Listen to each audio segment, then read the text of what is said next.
the fog settles in gently over the rooftops of a grimy 19th-century London alley. The morning is still young, but already the sound of buckets being filled, pots being scraped, and water sloshing against tin walls begins to echo through the narrow courtyards and cramped tenements. For many families, especially among the working poor, today is not just another weekday. It is Monday wash day. And while that might sound quaint or even serene from the distance of modern convenience, there was nothing gentle about it. Monday was a day of labor. For women and girls across the city, and beyond it, in towns and rural cottages, wash day was a physically punishing ritual that consumed nearly the whole day and often stretched into the evening. It required strength, stamina, and a kind of quiet pride that was rarely acknowledged, yet always expected. In the poorer quarters of London, Birmingham, or Manchester, the week began not with ledgers or boardrooms, but with soap and steam and sore fingers. Before breakfast could even be imagined, there was work to be done. The hearth needed to be lit, the copper boiler dragged out and filled, and pails of water fetched, often from a communal pump down the street or a nearby river, depending on how lucky or unlucky a household's location might be. Many women had no running water inside their homes. They filled heavy buckets one after the other, heaving them back to their kitchen or scullery, preparing for the day ahead. And the water itself?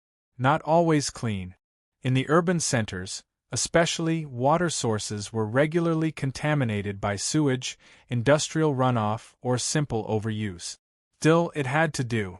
There was no other option. The washing tools of the time were blunt, rudimentary, and unforgiving. A large metal or wooden tub was a staple in most homes, positioned beside the fire or on the kitchen floor. A dolly, sometimes called a posser, was used to agitate the clothes, a long stick with a heavy, round base that was plunged up and down into the washtub to mimic the churning motion of modern washing machines.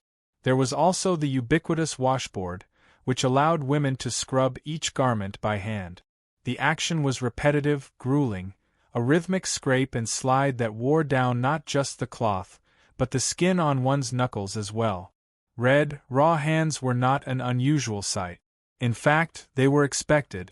Soap, while common, was not always the gentle, lavender-scented kind we know today.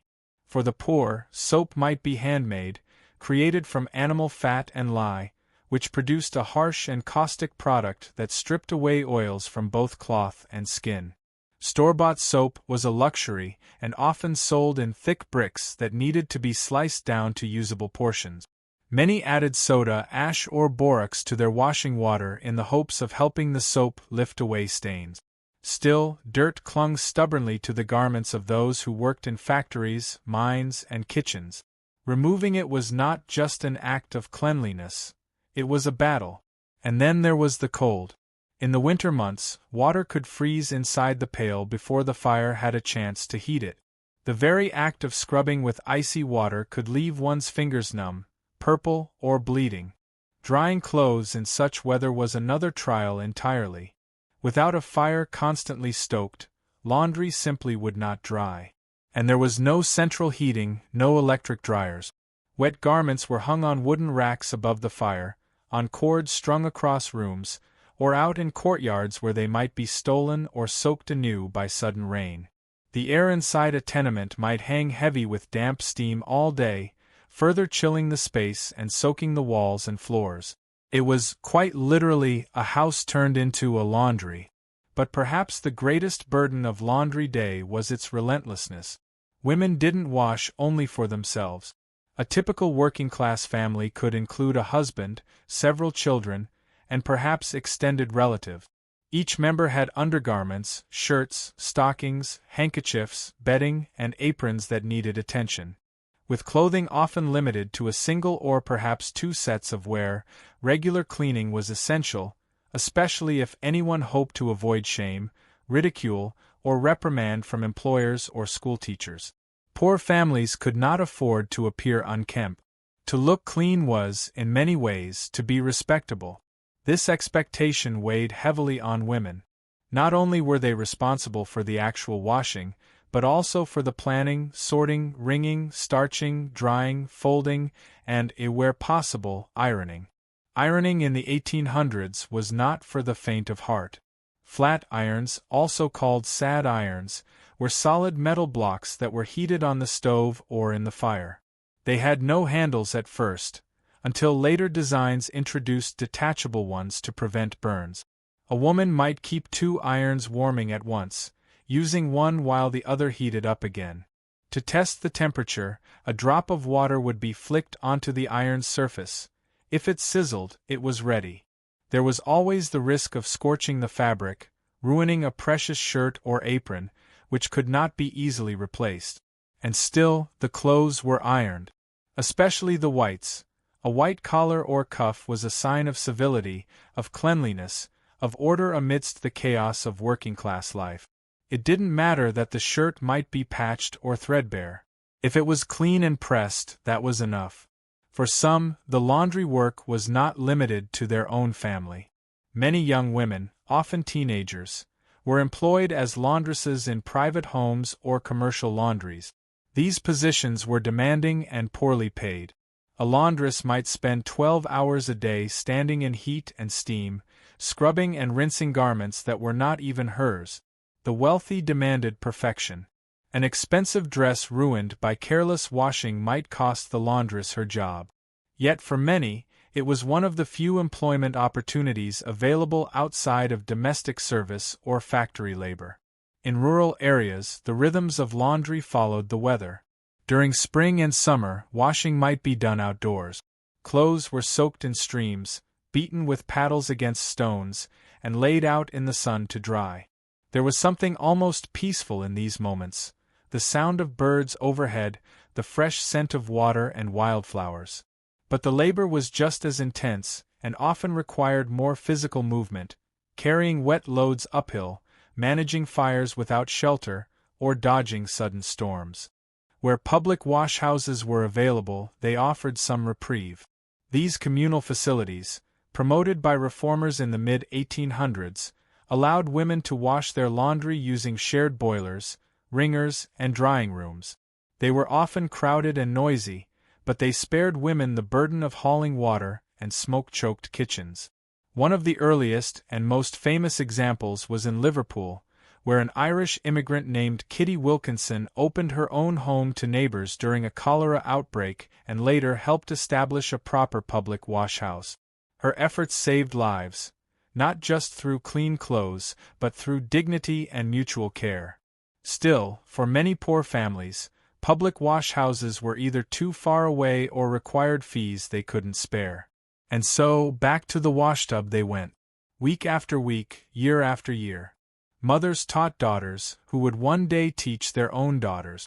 Laundry was a craft, passed down with patience and pain. Clothing care also included careful maintenance. Stitching, patching, turning cuffs or collars inside out to prolong their life. A single pair of trousers might last years if properly tended to. Everything was reused. Old shirts became rags. Stained tablecloths became aprons. Nothing was thrown away lightly. Even soap slivers were collected and melted down into new bars. It's easy to forget now just how all-consuming the chore of laundry once was. Today we press a button. We pour a cap of detergent. We walk away. But in the 1800s, laundry shaped the structure of family life. It dictated meal schedules, household tasks, even church attendance, because one could not attend service in unwashed clothes. It consumed Mondays entirely and bled into Tuesdays with ironing, folding, and sorting. Despite all this effort, cleanliness was never guaranteed. The streets were dirty, full of coal dust, ash, horse dung. Children played barefoot in alleys, returned home filthy, and the cycle began again. The fight against dirt was constant, not just physical dirt but the moral judgment that came with it. Because poverty was often linked, unfairly, with laziness. To be seen as clean was to prove otherwise. It was, in many ways, an act of quiet resistance. When the wash was finally done, and the last sheet hung or folded, the woman might sit down with her tea. Perhaps her fingers trembled slightly from the day's exertion. Perhaps her back ached, but the work had been done. Her family would go out into the world in clean collars and brushed coat. No one would look at them with pity.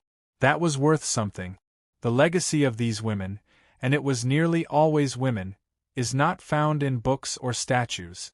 But it lingers in the quiet corners of history, in the faint scent of carbolic soap, in the echo of water against tin, in the memory of a collar scrubbed white by hand. We often think of the past in terms of invention, exploration, or war. But history is also built on small, repetitive acts of care. Laundry may not seem grand, but it was foundational. It was invisible labor that held society together. So the next time you load your washing machine or fold your clothes fresh from the dryer, perhaps spare a thought for those who came before, for the women who scrubbed by candlelight, who hauled water through snow, who made soap from scraps, who dried laundry in freezing winds, who pressed shirts for sons who would go out into a world that seldom thanked them. They did it without praise, without rest, without choice. But they did it, and in doing so, they kept a sense of order, pride, and humanity alive, even in the harshest corners of the industrial world. Soap, scrub, cold water, the quiet echoes of 1,000 Mondays past.